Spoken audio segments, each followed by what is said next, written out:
नमस्कार, मैं हूं अमित पालित। चांद पर हिंदुस्तान की चहलकदमी शुरू हो चुकी है और अब बात करते हैं पहले दिन जो लगता था कि असंभव है, आज तो लगता है कि सब कुछ संभव है। चांद पर पहुंचना ये सिर्फ अमेरिका, चीन, रूस ने करके दिखाया है, लेकिन जो भारत ने किया है वो तो ऐतिहासिक है। चांद का पूरा दक्षिणी हिस्सा, साउथ पोल की जमीन अब भारत की है।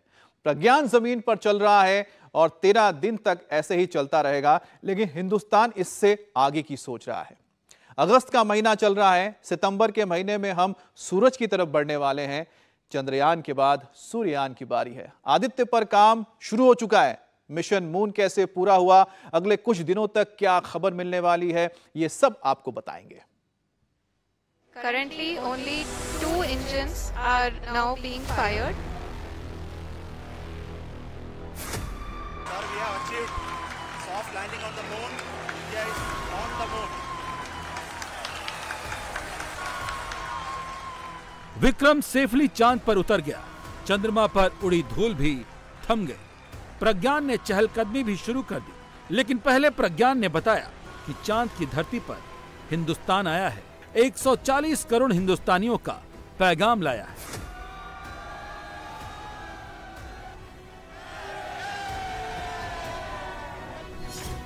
प्रज्ञान ने उतरते ही अशोक चिन्ह का इंप्रेशन चांद की धरती पर छोड़ा।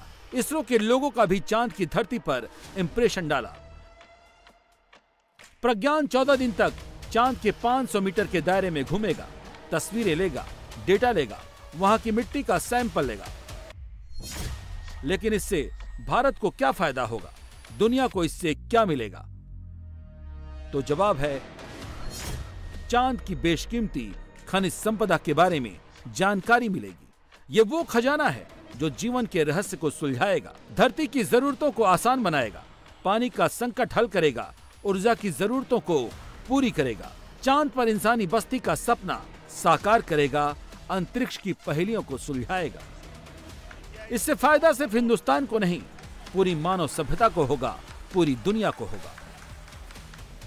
मेरे परिवारजनों, चंद्रयान महाअभियान की ये उपलब्धि भारत की उड़ान को चंद्रमा की कक्षाओं से आगे जाएगी।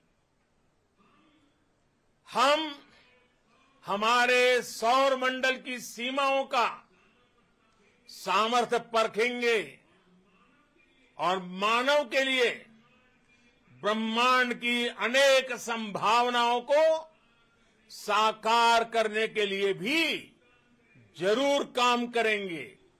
यह दिन हम सभी को एक उज्जवल भविष्य की ओर बढ़ने के लिए प्रेरित करेगा। ये दिन हमें अपने संकल्पों की सिद्धि का रास्ता दिखाएगा। ये दिन इस बात का प्रतीक है कि हार से सबक लेकर जीत कैसे हासिल की जाती है। भारत ने वो कर दिखाया है जो अब तक किसी ने नहीं किया। ऐसा क्या है साउथ पोल में? साउथ पोल जो गहरे गड्ढों और पहाड़ों से भरा है, जिसकी दुनिया पूरी अंधेरी है, उस अंधेरी दुनिया में कौन सा राज छुपा है? कहा तो जा रहा है कि साउथ पोल में बड़े पैमाने पर पानी मौजूद है, इतना पानी कि पूरी दुनिया के जल संकट को दूर कर सकता है। भारत के चंद्रयान 1 मिशन ने चंद्रमा की सतह पर पानी होने के संकेत दिए थे। चांद की सतह के नीचे बड़ी मात्रा में जमा हुआ पानी हो सकता है। साउथ पोल के मौजूद अंधेरे में डूबे गहरे गड्ढों में बर्फ मौजूद है। इस क्षेत्र में सूरज की विकिरण से बचा हुआ बर्फीला पानी पिछले लाखों सालों से परत दर परत चढ़ता हुआ सतह तक बर्फ के रूप में पहुंच सकता है।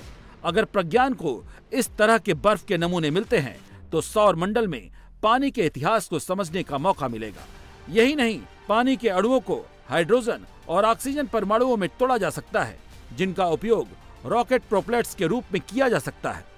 देखिए, 2 पॉसिबिलिटी कि वहाँ पर पानी जो है वो मिट्टी में हो सकता है, और ये भी पॉसिबिलिटी है कि वहाँ पर पानी जो है वो सतह के नीचे अथाह भंडार भी हो सकते हैं बर्फ की तरीके से, उसको परमाफ्रोस्ट कहते हैं। तो ये चीज़ अभी एक्सप्लोर होनी बाकी है। मतलब एक हिंट मिला है हमें कि वहाँ पर पानी हो सकता है। कंफर्म आगे के जो एक्सप्लोरेशन है वो करेंगे। अब हमें अगर पानी मिलता है तो देखिए, अगर मैं एक बेस कैंप लगाना चाहता हूँ, मैं वहाँ पे इंसान भेजना चाहता हूँ और मुझे पानी मिल गया, तो मुझे एक तो पानी मिल गया, सबसे वाइटल रिसोर्स मिल गया।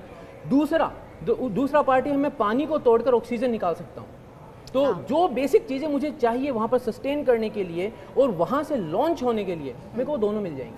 चांद पर पानी की खोज मानव सभ्यता के लिए, पूरी दुनिया के लिए एक बड़ी खोज होगी, लेकिन उससे पहले ये समझना होगा कि चांद पर कितनी बर्फ़ है, किस रूप में है और क्या उसे पीने के पानी के रूप में शुद्ध बनाया जा सकता है। उससे अहम बात, क्या उसे धरती पर लाया जा सकता है, क्योंकि चांद से पानी को धरती पर लाना बहुत ही महंगा सौदा होगा।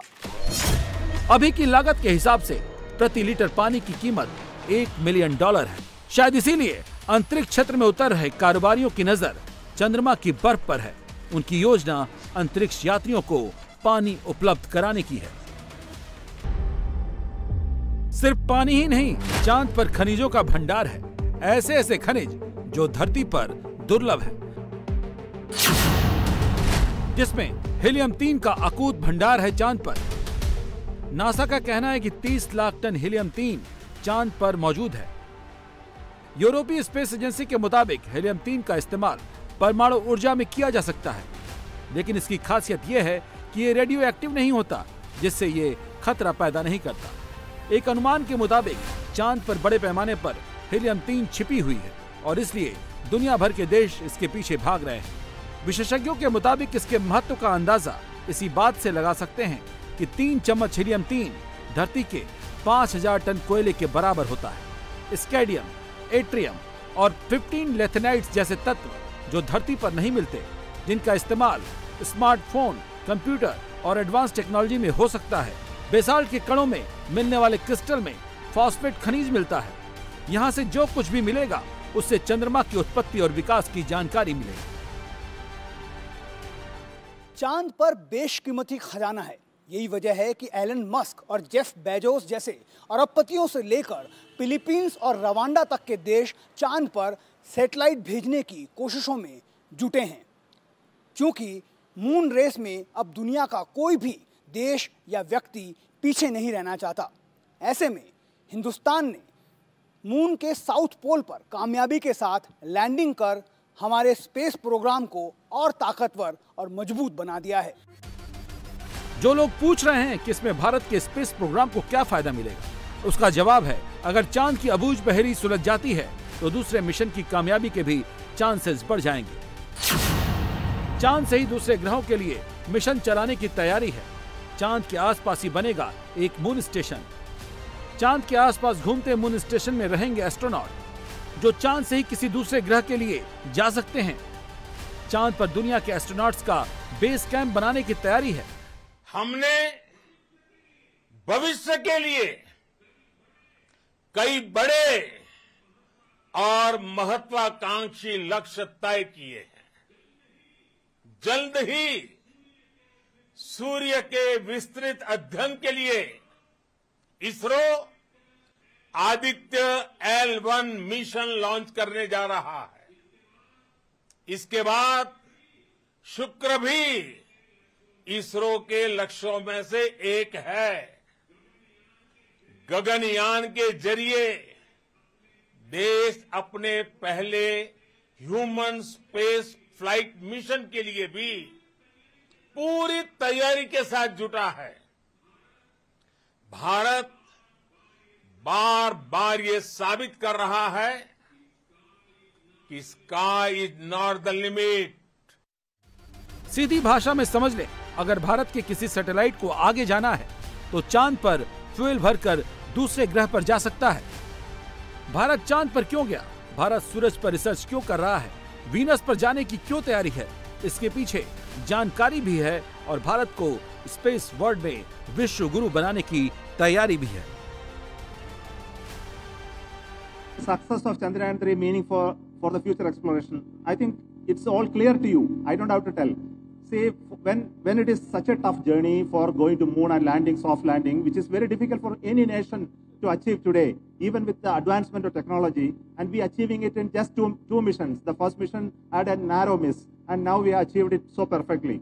It gives confidence to configure missions to not only going to moon, going to Mars, sometimes land on the Mars, maybe in the future going to Venus and other planets, and also sometimes go beyond asteroids and others.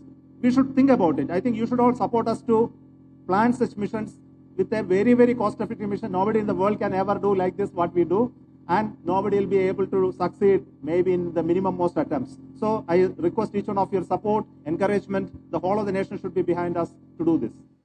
India TV हर वक्त हर जगह download करने के लिए search करें India TV news Google Play store या app store पर।